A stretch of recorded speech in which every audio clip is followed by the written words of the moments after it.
it again with another Fiat Farm vlog. People are asking me, like, what is Fiat Farming? Well, it's exactly what it sounds like. Fiat Farming is when you basically just harvest cash.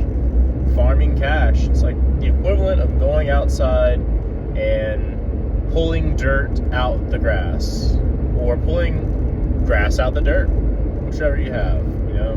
But in my case, I am farming for US dollars because I live in America, and that is the primary currency that we use over here. Now, why am I farming for fiat, you might ask? Don't I, make enough money with my primary sources of income to not have to do something like fiat farming? Well, I do. I do make just enough money to be able to, wash myself, get to place, pay for, cellular connections so I can enable my own workflow as well as communicate with the world and access information at any given point. So yeah, I guess if you consider that, just like the base standard of living in America, then yes, I do make just enough money to cover my foundational needs. But unfortunately, that's not always going to be the case, because with the state of the economy that I live in, shit is just getting rapidly more and more expensive. And it's almost becoming untenably so. Because if you want to have a nice meal, maybe just like a burger. No, not like, I'm talking like a fine burger, not like a McDonald's burger. Like a fine burger from one of your favorite American restaurants here.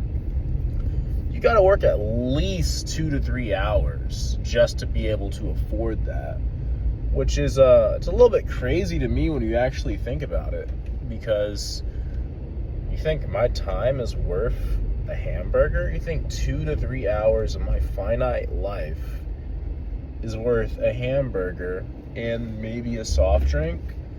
Well, unfortunately it is, because on average a fine meal here in Austin, Texas, American cuisine specifically, is gonna run you about $25 after tax. And most people, at least within my my echelon, you could say, only make about $18 an hour, and then after you get 30% tax taken off by our dear government, it comes out to be about $14 an hour on average. And that's just being really generous. We could even say it's closer to about, $13 an hour. So if you really want to afford that burger, go ahead and take about 2 to 3 hours out your day just to be able to afford that.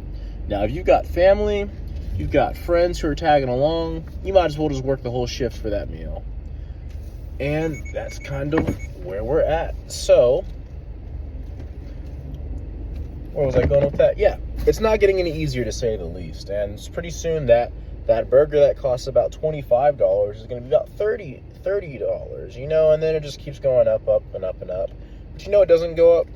The amount of money I bring in each month. I don't got the best fit on right now, but it's always nice walking around here out at the Domain. Let's see, if I can show you.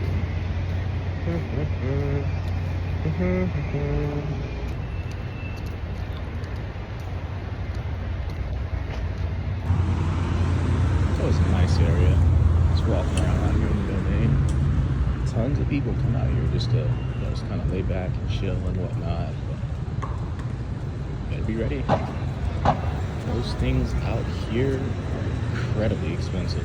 Be careful of those bars. Be very, very careful. The last time I was out here, it was like $14 for a shot, or the bottom of the barrel of vodka or tequila when I was having the time. I always wonder, what do you really have to do to be able to afford to spend time out here daily? I guess if you work over here, it kind of makes sense. You're just out here because you work out here, but you're just coming out here in the daily just to shop or spend time. I really wonder sometimes, what are you doing? This is insane out here, man. Terrifying even. But if you're on the right side of the trade, you know you can make it into an awesome opportunity. And that's why I like to spend a lot of time out here, because, you know, money in, money out.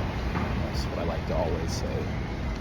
You got a ton of money going into one sector, then it's coming out of another. So luckily what that means for me is that any free time I have, I can basically just farm off of other people's needs. You know, people want to get a nice, fine American cuisine, a pizza even.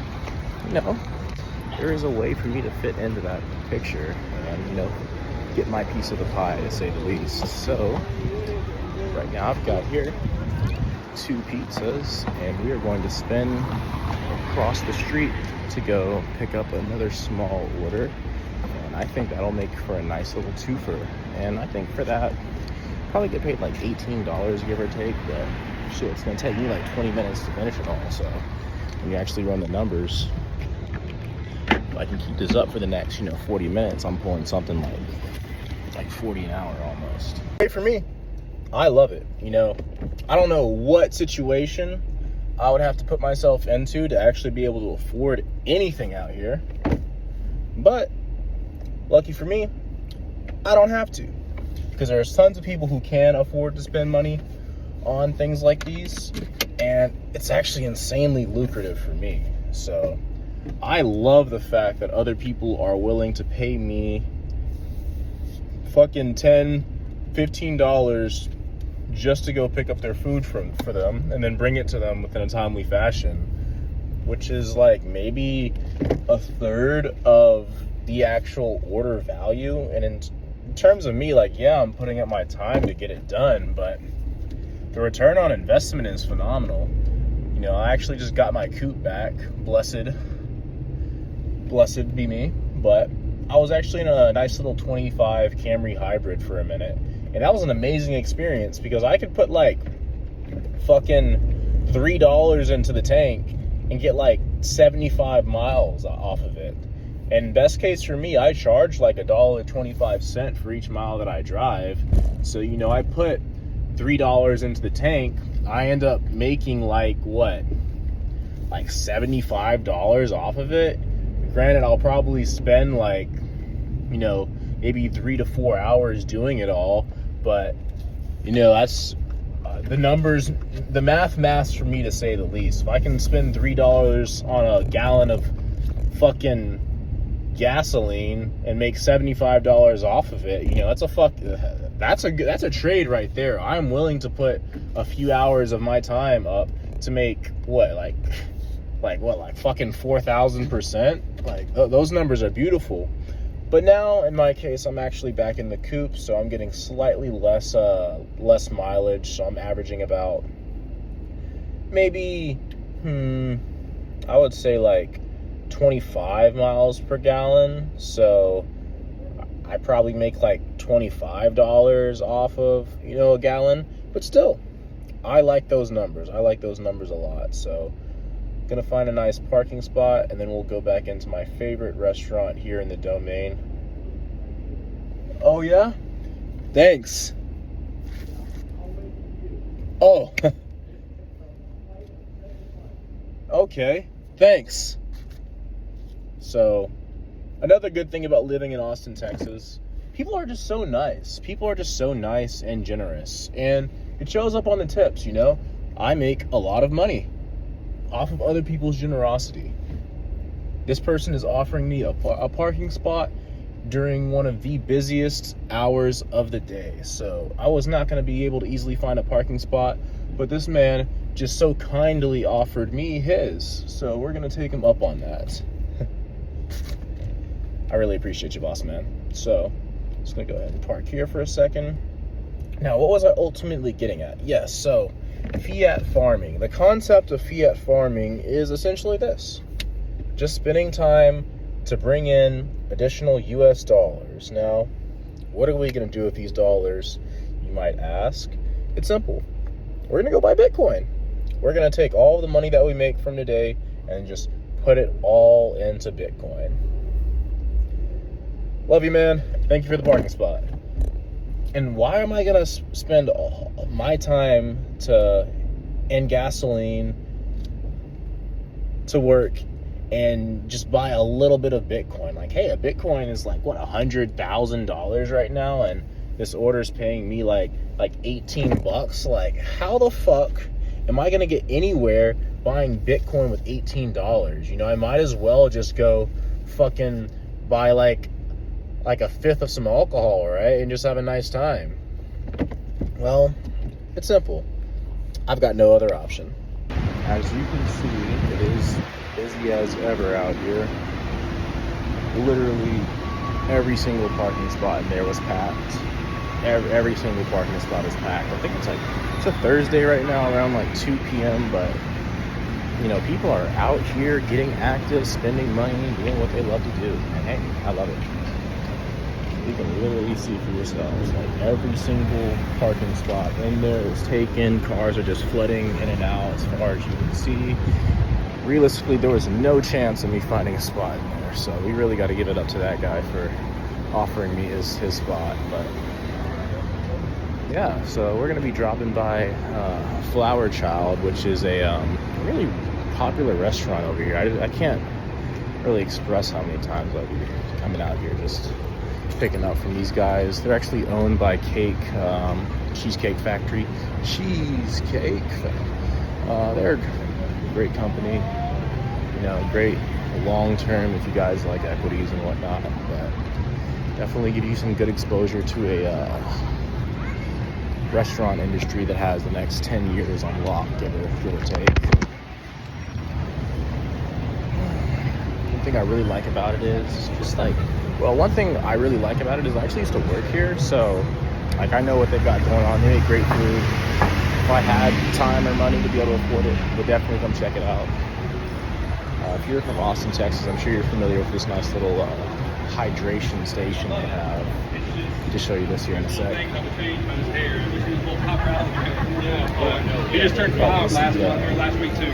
Ours is 7. Hydration station. Yeah, thank you.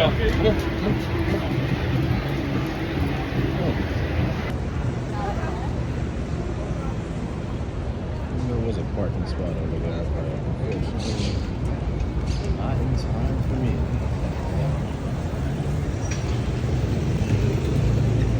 Yeah. Nice area, busy as ever.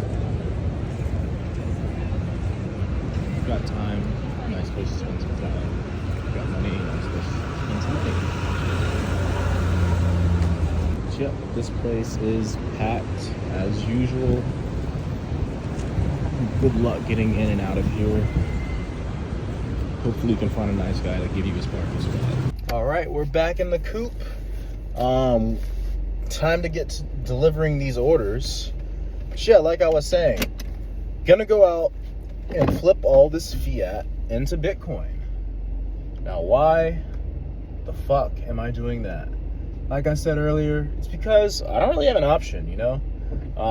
I come from a background of sales and marketing, advertising, and all of that fun stuff. A super lucrative field, great for anybody that just, you know, really wants to break out into a new lucrative field. You know, like I say, if you have no skills whatsoever and you're not like a college graduate with a PhD in fucking nuclear science or, you know, AGI, then you probably want to get into sales as soon as possible, just because, you know, you can kind of dictate your own income. And for a person like me, like I'm a fucking dance major. I was making like 60-70K on average a year off of a commission-based pay structure where I had a certain degree of autonomy that was pretty cool. And you know, 60 to 70K a year for a person that doesn't really have like any technical certifications or, you know, insane like education background, like that's pretty fucking good, you know? But it's not good enough, you know? And even with that sort of money that I was making, it just didn't cut it. I ended up falling through flat on my ass. I made it about 2 years on my own before I actually hit the crash and burn stage. Nothing wrong with that, but it taught me something. It doesn't matter how much money you make. It doesn't fucking matter how much money you make in any case. You could be making 50K, you could be making 80K, you could be making 100K. Any of those cases, you're still going to be fucking broke, especially if you're where I live. The cost of living out here is insane. And anybody that is like, oh, you know, in America, you guys have it so good. You know, like, you've got the best economy and this, that, and the third, all the fucking technology in the world. You guys should be... No. Like, I will say that America is just a really, really fancy third world country. And, you know, not to go out and disrespect any third world countries. I know that's not a fucking, you know, politically correct term or whatever. But, yeah, it really is. You know, we might have nice things and have, like, a bunch of, you know, culture aspects that people might find interesting and whatnot, but you're gonna be breaking your fucking ass just to be able to afford a fucking milkshake out here, man. Like, let me tell you, like, food is really a commodity out here. Like food and water and, like, hygienics is like gold out here. Those are fucking investments, and you really have to run fucking opportunity costs on pretty much everything. Like, it's insane. So, and like in my case, I was making 60, 70K a year, bringing in like $1,500 a week, you know, after taxes, and I was getting obliterated. I would literally get a paycheck and say the moment I got it, it was gone. I shit you not. I would get a $1,500 paycheck. It was gone in less than a minute. I would pay one bill, instantly gone, and then it was rinse and repeat. Go work another 60, 70-hour work week. Hope at best, you know, you're able to pull anywhere between like 900 to 1,200. You get hit with the next three bills, you're cooked. Like, you're literally instantly cooked. And then at the end of the month, you know, you've got your 4 paychecks. They were all around 1,200 to 1,500. You've got 1,500 saved, rent instantly gone, rinse and repeat. I did that for 2 straight years. Let me tell you, it was hell. It was literally hell. Because I was making, like, absorbent cash. Like, people were telling me, like, oh, bro, like, oh, you're making all this money, man. You're doing so well for yourself. Yeah, like, if you're living in your parents' like basement and they're paying all of your bills, you know, you might as well be the king of fucking Persia. But, you know, if you're in a 1-bedroom apartment like I was, taking every single living expense, then, you know, that was the bare minimum you needed to keep to literally provide for yourself in terms of just like basic necessities and not get evicted. And there were times where there were some times I would almost get an eviction notice. Like, I had to work out shit with my apartment complex and everything. Like, it was crazy work. But that kind of leads me back to what I was talking about. It doesn't matter how much money you make. It really doesn't. Unless you're willing to go into debt and leverage, you know, the amount of money you get against your future, you know, you're probably not really going to be able to handle it. You know, even if you're making like 100K, like, you might have like what, an extra $400 or $500 at the end of the month for like personal, for like fun. You might have like $1,000 to fuck around with if you're making 100K, maybe during the month. But if you go out at all, you eat those fucking hamburgers, get some pizzas, go shop at the Domain, you might as well be broke at the end of the month. So why am I buying Bitcoin with this $18 that I'm gonna make? It's simple. Because holding fucking US dollars is a losing game. Because I've literally I was priced out of a soft drink today. Like, I'm doing pretty well for myself. I've been working hard, disciplined, consistent for the last 3 months. I have finally regained some semblance of stability, whatever that can be conceived of. But shit's not horrible, but it's definitely not, you know, sweet or pretty. But I was looking at this drink and I was like, you know, I might actually buy this drink. So I was like, you know, check my credit card. Had like $5.97 left on like the available purchasing power on that. So I was like, okay, $5.97. I've got this. It's a fucking drink. It's a beverage. Like, come on, you know what I'm saying? Like, easy work, right? Like, I can fill up my tank with that, you know? Nope, it was $6.50, priced out of a soft drink, and that was something that I actually wanted to buy. Like, I was actually willing to pay for it, but I just didn't have it. And then I probably could have, but sometimes you really got to make financially responsible decisions. And for me, that was not buying a drink. Now, what's crazier than that is this week I had to run the opportunity costs on a small fry. A fucking small fry from McDonald's. I ran the opportunity cost on a small fry from McDonald's. Now, this isn't the first time this has happened to me, because earlier last month, actually, we're now just getting into October, I had to run the opportunity cost on a salad. I looked at this shit, and it was like a $10 salad. It had berries in it, I think it was like a nice strawberry vinaigrette dressing on it. And I said, $10 for a salad?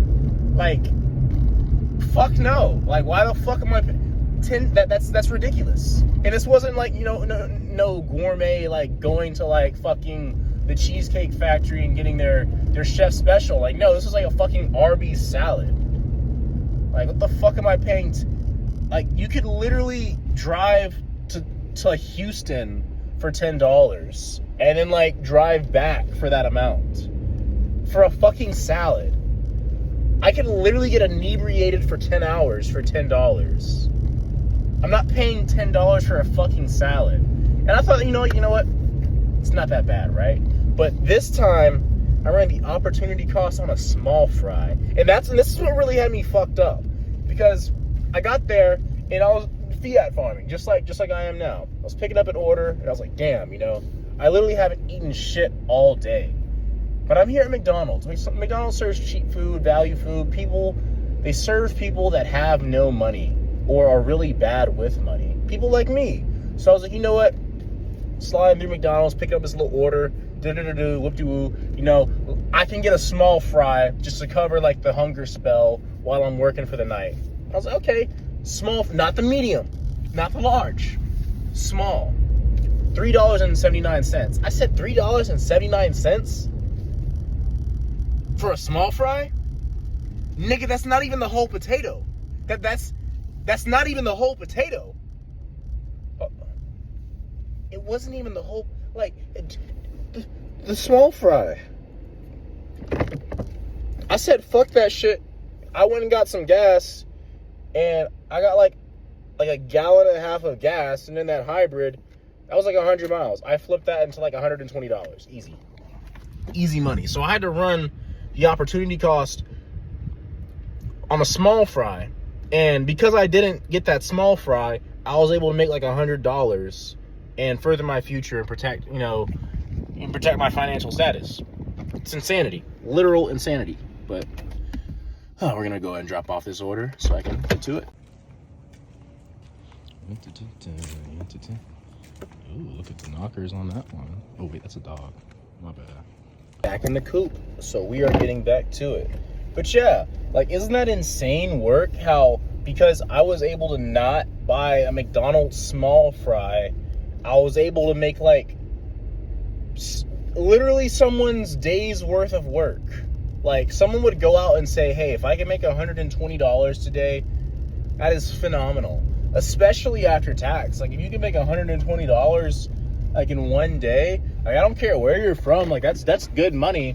And I was able to make that shit because I elected to not get a small fry. And that's the type of economy that I live in, where you have to run the opportunity cost on everything. Because in America, consumeristic, capitalistic, everything that you see, that you can see with your eyes, smell with your nose, touch with your hand, hear with your ears, is a mechanism designed to extract value from you on a recurring basis.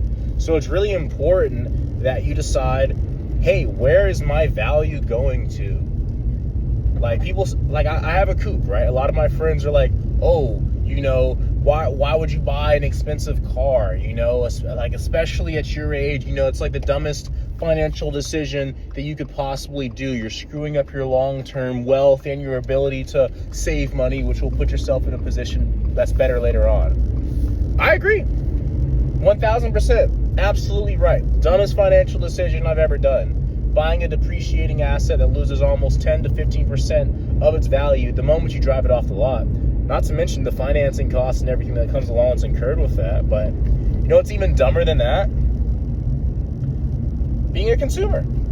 I'd rather have a fucking depreciating asset than spend most of my income on consumables. Because at least it's an asset, you know? Like, it might depreciate to fucking zero at one point, but that's at one point, you know? Before it gets there, I'll be able to sell it for $1. But with consumables, you're basically setting your money on fire. Like, I love to have a good meal, don't get me wrong. But the other day, I was with my family, and my dad spent $80 on a pizza. A pizza. I had like 3 slices and it was gone. Like, that shit was insane to me. Like, I had 3 like the 3 slices that I ate probably constituted to like what? Like fucking $7.50 a slice? Like, what the fuck is this? So like, yeah, owning a vehicle is essentially not the smartest investment decision, but if you're spending your money on food, vapes, or alcohol, you're doing far worse. I promise you. And that's not to come after anybody. I respect everybody's, you know, decision to do what they want to do. But if you're asking me if I'd rather pay McDonald's or some other big corporate entity, you know, fucking 15 times the value of what they're serving to me just for convenience, and it's not even that convenient these days, and it's not great quality either, because most of the people who are preparing your food are fucking stoners, or usually stoners, depressed stoners at that, who are in the same situation as me, and they don't give a fuck either. So it's like, you're really not getting what you're paying for, and it's out the door as soon as it goes in. So, but that brings me back to my point. I'm putting money into Bitcoin. Why? Because it's the best fucking asset that you can own. And people are going to be like, oh, well, you know, it moves slow and it's too expensive. That's cool. I'm totally okay with that. Want to know why? Because it's money. It's money. I'm not buying an asset. I'm buying money. Like, when you go to fucking Mexico and you have to swap out your US dollars for pesos, you're like, oh, this is a terrible investment. It's like, no, you're swapping one currency for another, you know, and that's essentially what I'm doing. The only difference is I'm not losing 10% per year just by holding it, you know?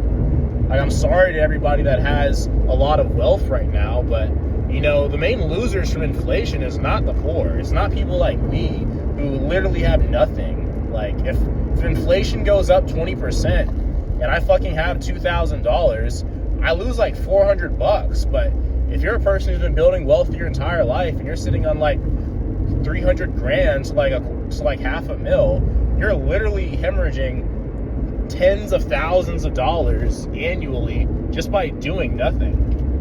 And that's what's really fucked up, is that people always complain about how bad, you know, people like me should have it, but it's like, no, it's really the people who are not me who have it bad. Like, I feel bad for anybody who's worked their entire life to build a business for themselves and become very established within America, just to be losing hundreds of thousands of dollars over the course of a few years just to inflation. And that's just to inflation. That's not even accounting for income tax, property tax, the Uncle Sam tax, the you gotta breathe tax, the fuck you're kind of attractive tax. Like, fuck, like.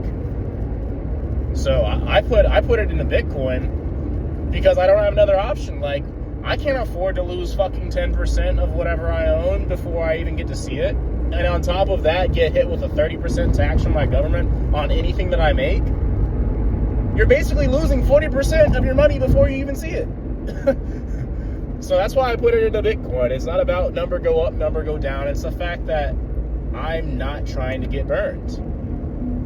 I'm just literally not trying to get burned. So, I mean, on top of it, it's the best performing asset of all time, and that's to say the least. That's just a bonus. Like, I'd be happy if it wasn't a great performer, which it is, thank God. But I'm just glad that I'm not fucking getting burned to inflation.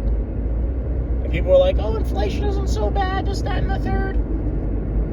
Trust me. You're one of these days you're gonna have enough money to finally gain some semblance of independence. You're gonna be like, hey, I'm gonna go out, I'm gonna get my first apartment, and I make enough money to be able to afford all of my bills, internet, this, that, and the third. And then you're gonna go out and get your apartment.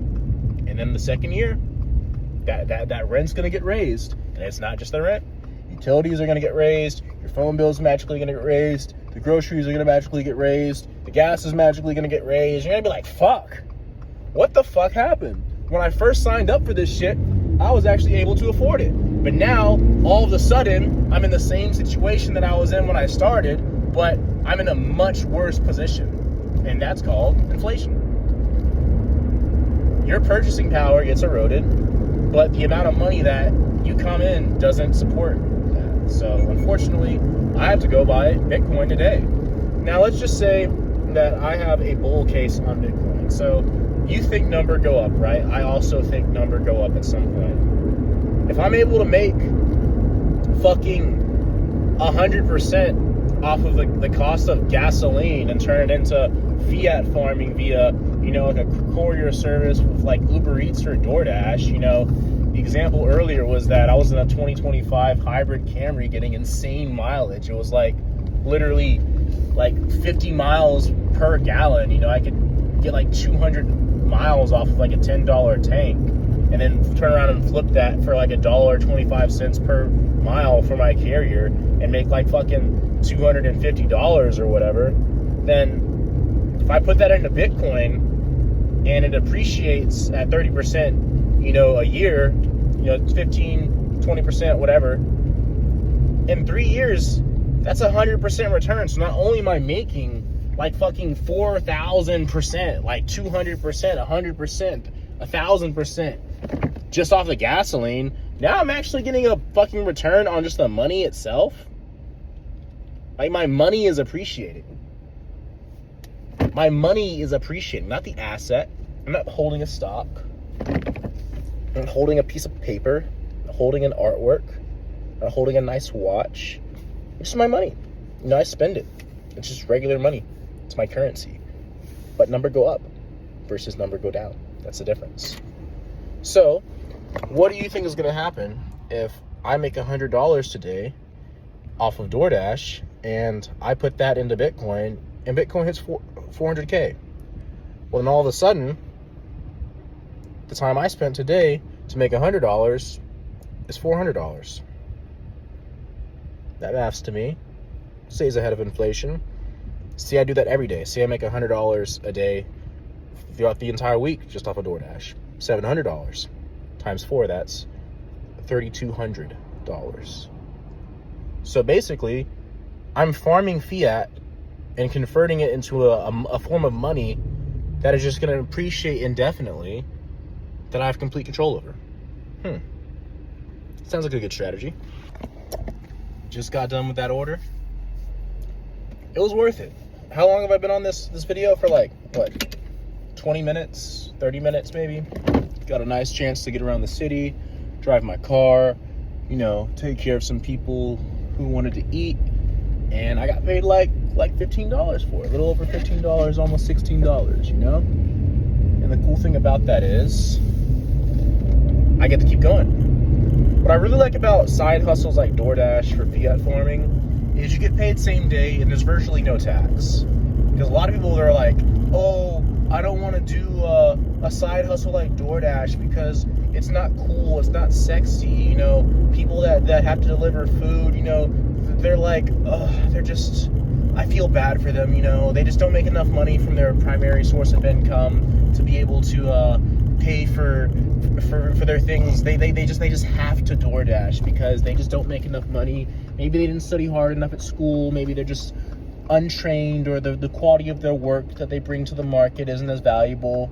And it's like, there's two sides to every coin, like I just made $15 in less than 40 minutes. If you do the math on that, I'm probably making anywhere between like 25 to 30 an hour, which isn't bad. Some people might say that's not really all that great either in today's economy, but you got to remember, I'm not paying taxes on this shit. A lot of the people who might look down, I was one of those people too. When I got my new car, I said no one else's food is coming in here but my own. I refuse to DoorDash because my sense of pride is just through the roof, you know?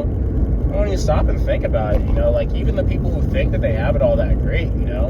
Like, people who are making like 45, 50 an hour, you're still getting taxed 30% on that. End of the day, you're only really making like 27, 28. The more you make, the less you actually earn, you know? Because that's when that percentage actually hits the most. You make $100 an hour, 30% off of that, you're making less than 70 easily, and that's just off of income tax. I live in Texas, where that's all we really get hit with, but I know in some other states you get hit with federal tax too, state and federal tax, and inflation. And then at the end of the day, it's like, you know, I'm probably making more than some of the people who are looking down on me, you know? Like, and you gotta realize, I get paid same day, just like that. I don't have to wait a week, 2 weeks, a whole month to get paid. I get paid same day. So for someone like me, that is extremely convenient, because now paying for my bills doesn't necessarily equate to, oh snap, I got my paycheck, let me rearrange, you know, all of my finances and pay for the bills that come to top priority. Like, no, if I have a bill that needs to get paid, I go out and make it same day or same week, even with this current strategy. And what the great thing is, it allows me to make concentrated investment decisions, you know? If I want to pay for my phone bill, I can pay for my phone bill. If I want to buy Bitcoin, I can buy Bitcoin. If I want to do this, that, and the third, I can do this, that, and the third, you know? And that's the convenience that having multiple incomes or side hustles give you, you know?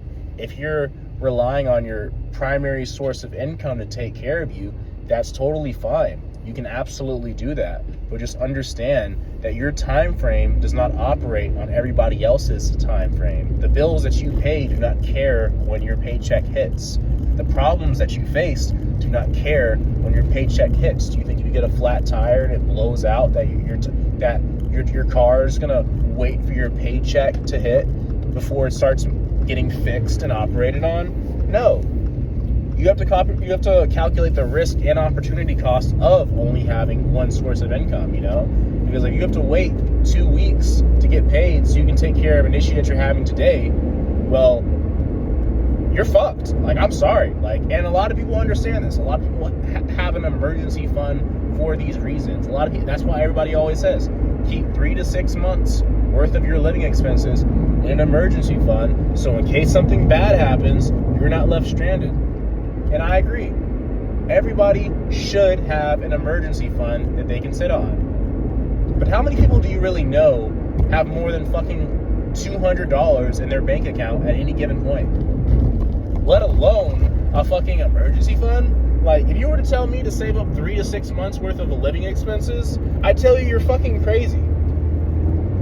Like, we are far past the point of Americans living paycheck to paycheck. We live hour by hour, literally hour by hour. Like, literally we live hour by hour, day by day, you know? Paycheck to paycheck is if you live paycheck to paycheck, you're doing great, man. If you can afford to wait until your next week paycheck hits before you have to deal with some costs, man, my hat's off to you, man. You probably are very financially responsible. You're doing great. If you have an emergency fund, I'm speechless. I am left without words. Please, in the comments below, tell me how the fuck you managed to save up 3 months of living expenses in this economy. You can blow your account just by going to a bar in one night and ordering a slice of pizza and a round of drinks for your friends. How the fuck can you... I'm curious. How the fuck can you genuinely afford an emergency fund?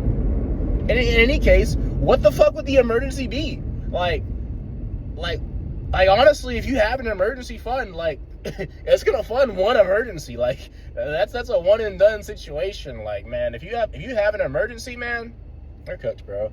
Like, at least from what I know, from my personal experience with my friends within my echelon, anybody who gets into an emergency is basically cooked. Like, they are on prayers. If something bad happens to you, either your job or your transportation or your means of communication or your living situation gets cooked, you're cooked. Any three of those things, you're basically not coming back from. I've had friends who have lost a cell phone and basically been KIA for like 3 months. If you get kicked out of your apartment, you are fried for at least a year and a half. If you lose your car, you're probably not going to get another one for a year and a half, you know? So an emergency fund is crazy work, diabolical even. But why would you save an emergency fund when you're losing 10% a year to inflation? Like, even if you do get an emergency fund, the emergency that you would face is 10% expensive each year, year over year. And people forget that inflation compounds. Sure, you know, the real inflation rate is like 2.7% according to CPI. We all know it's bullshit. But people forget that compounds. Like, it's not like, oh yeah, inflation went up 2% this year. No, year over year. It's 2% plus the 2% from last year, plus the 2% from last year, plus the 2, indefinitely. Like, realistically, like, there's a reason why I say I don't have an option when it comes to saving in Bitcoin. I literally do not have an option. Like, I don't keep cash. I don't keep USD. If you were to look in my checking account and my savings account, zero. The moment I get cash, instantly Bitcoin. Why? I can't afford to do anything else. I literally, because right now my living expenses, personal disclosure, before I get my living situation sorted back out, it's about $3,000. So next year it's going to be $3,300, and then the year after that it's going to be like $4,000, and then the year after that it's going to be $5,000. Add an apartment into the mix, you're looking at close to $5,000 to $6,000 just on base living essentials. Now, if you got kids or a family, sheesh. My God, I don't know how the fuck anyone could do it right now.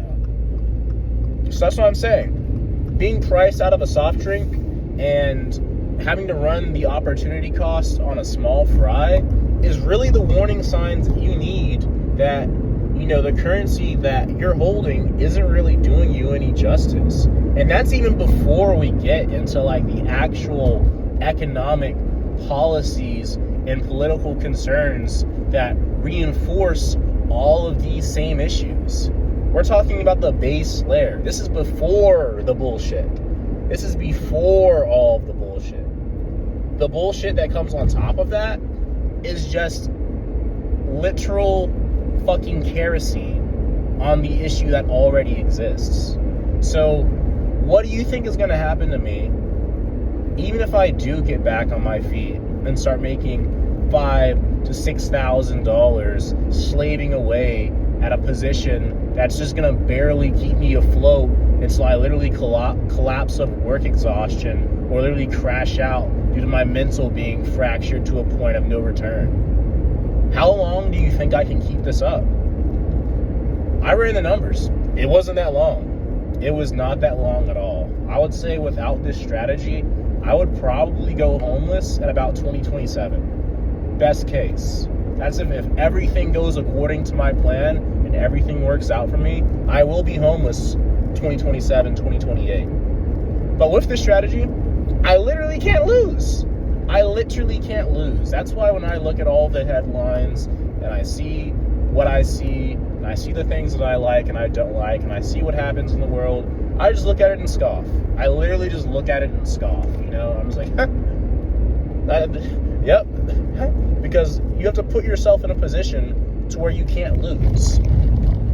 Bitcoin is that position. It is the best position that you can put yourself in if you are already fucked. Like, if you are in a position where you know you're fucked, you know you're cooked, and you have zero chance of coming back, then Bitcoin's your only alternative. There is no other solution. It doesn't matter how much money you make. You could win the lottery today and be broke in 2 years. You could get a job that pays you $150,000 a year and gives you a good work-life balance, and you're still gonna be broke, probably just living borderline above the poverty line. Now, if you want to Now, if your living situation is different from mine, if you're like, hey man, all these numbers are way too big, then, you know, it may sound too big right now, but that's just because it hasn't caught up with you yet. Like, granted, I do live in Austin, Texas, which is an exorbitantly expensive city, but even if you live where I was actually born, which is Yazoo, Mississippi, you know, you could probably live out there for free right now, but in a couple of years, you know, the people who are living there are going to find out that pretty soon my cost of living is going to become your cost of living. Now, if you live in another country, you know, you actually have a very, very good setup, because if you're already behind the insane cost of living and your government is doing something right, as in, you know, they're not screwing you over or printing massive amounts of money, or, you know, putting yourself in a position, or putting you in a position to where finding opportunities for a career or anything of personal development is basically impossible, then it's even better. Just buy Bitcoin. Like, if you're financially stable, living in a country that's not America, just buy Bitcoin. You will be filthy rich and have a low cost of living with a currency that's internationally basically accepted pretty much everywhere and is coveted to the highest regard. You can't lose. So yeah, like, if you're holding cash, you're guaranteed to lose just at a adjusted rate of time. But, you know, if you're holding Bitcoin, I mean, you really can't lose. Like, personal disclosure, I lost $117 today day trading. I didn't even fucking flinch. I mean, yeah, it sucks, but because the majority of my money is wrapped up in Bitcoin, like, basically, Bitcoin went up today and I pretty much broke even. Like, I lost $170 burned like that off of 2 NVIDIA contracts trying to play the all-time high just to get faked out for a retracement, causing me to get stopped out for about I'd say like a 50% loss. And then, you know, contracts just went up after that because of, you know, volatility and whatnot. But it doesn't really matter, because even though I was able to burn through that cash, which I really needed for my personal living expenses, Bitcoin went up. My net worth is basically the same as where it started, and because I'm DoorDashing right now, I basically made it all back. It's not even 7 o'clock yet, and I'm just gonna throw it back into Bitcoin and restart the cycle, you know? And that's what I have to say. Fiat farming is a way to go if you do not have a lot of decent opportunities. You can do it in any way, shape or form. I condone pretty much anything as long as it's your choice and your sovereign decision. Get it how you can, get it however you can. Just go ahead and make yourself some extra money. You can do it like how I do it, or you can do it how you do it, but just make sure that that money is going into a savings vehicle that's going to outperform all of the chaos that exists in this world. Long video, but we got more coming. I'm going to continue posting content like this, because not only am I going to leverage fucking DoorDashing and day trading and looking at futures charts to put myself in a slightly better position over the long term, I'm also going to make content. Because why the fuck not? Why wouldn't I also leverage content creation to further reinforce my fiat farm, you know? If I make 100 videos like this and each of them get 30 views, pennies on the dollar, but that can just go straight into Bitcoin, you know? And I'm gonna do it. It's gonna suck. People are gonna be like, oh, this dude can't edit videos. Oh, this dude's just going out on a tangent. That's totally fine. The algorithm doesn't care. They just want content. They just want to keep you glued to the platform. Oh shit, I'm saying too much. Sorry, YouTube, don't demonetize me. But anyway, good ass video. Y'all take care.